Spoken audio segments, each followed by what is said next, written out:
I think a question a lot of people have is how do these distortions get created in the first place?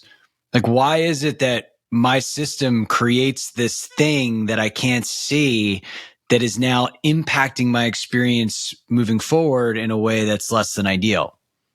It's a great question. And psychology, biology, it always uses things that have function in them and then uses them in the wrong way. So all of these things that come up for us had a functional use for them at some point. For example, maybe you find yourselves beating yourself up. Sometimes I feel myself beating myself up. Why do we beat ourselves up? Well, if we beat ourselves up first, the other person that we imagine in our mind is not going to beat us up because we beat them to the punch. We got there first, and now we're correcting our behavior, or we're being a sympathetic, an entity of sympathy versus an entity of attack. So we either become, oh gosh, he's so beating himself up, I'm not going to beat himself up now, or I'm beating myself up and I'm suppressing a behavior so that I won't be hurt by whatever was hurting me on the outside. So all of our unconscious techniques that we use had some functional value at some point in our life, probably most of the time in early childhood. But then what happened is it got generalized to broader situations and situations where it just doesn't need to be. And it didn't get updated because as we grow, we don't necessarily need that skill anymore, right? It might have had some function, maybe not the best function. Maybe we could have come up with something better if we had more skills, but children don't have a lot of skills. So there's no judgment on anybody who came up with a skill in early childhood because you only have so many skills to draw on. So what happens is we do the best we can with what we had at the time, but then we don't update it. Kind of like when you drive a car, and you ever drive a car and then all of a sudden you realize that you're at the end point and you didn't even realize you were driving. It's like you kind of wake up at the end point. You ever have that happen? Oh yeah, constantly. Constantly, right? Because what happens is this is a healthy aspect of consciousness. As we learn something, prefrontal cortex, conscious learning, and then we put it into the unconscious so it can run on automatic. This is a good skill because now when you're driving, your unconscious mind is running the whole thing. Your conscious mind is focused on what am I going to solve right now? You're probably thinking about things, solving things, or maybe you're just enjoying the scenery or something, whatever you're doing. But your conscious mind is operating something else because your unconscious mind already has it figured out. Well, in early childhood, we get something figured out. Oh, if I beat myself up, or if I, look depressed, or if I live in anxiety, this led to some benefit. And then it becomes unconscious. It becomes automated.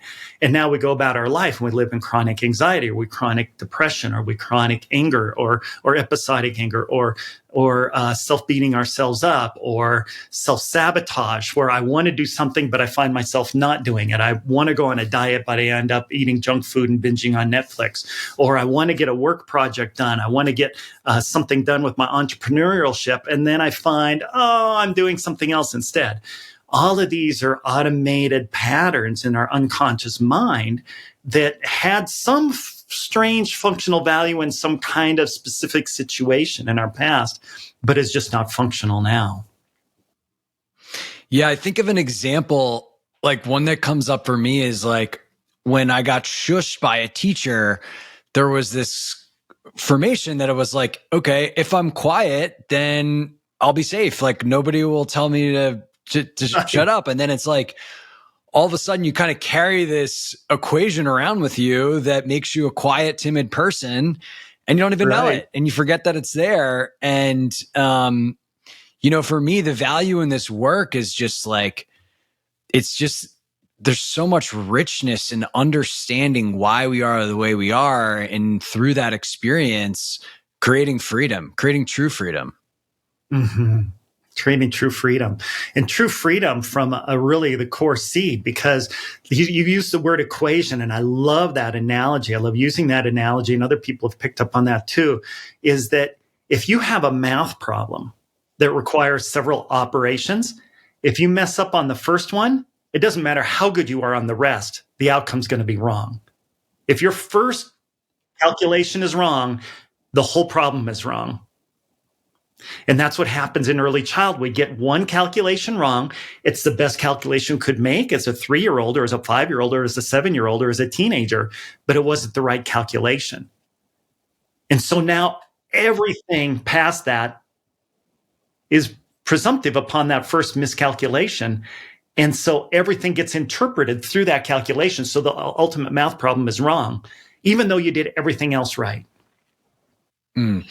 And it seems like this predicament is kind of fundamental to the human condition. Like, this isn't something that people should feel bad about that they did as a 5-year-old, right? It kind of just seems like it's part of the experience. It's absolutely just part of the experience. That's what helps us.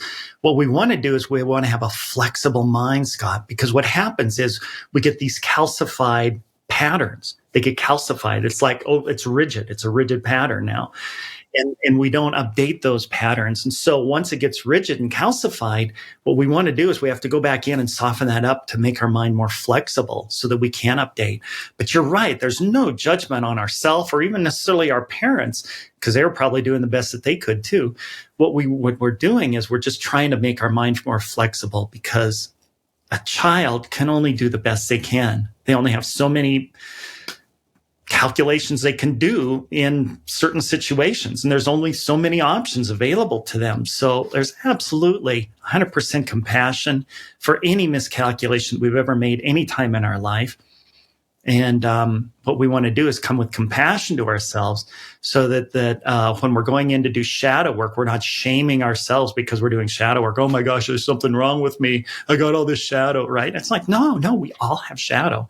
We've all made miscalculations in childhood, in early adulthood, even today. So we're doing the best we can with the resources we have. We come with love and compassion, and all we're doing was going back and recorrecting things.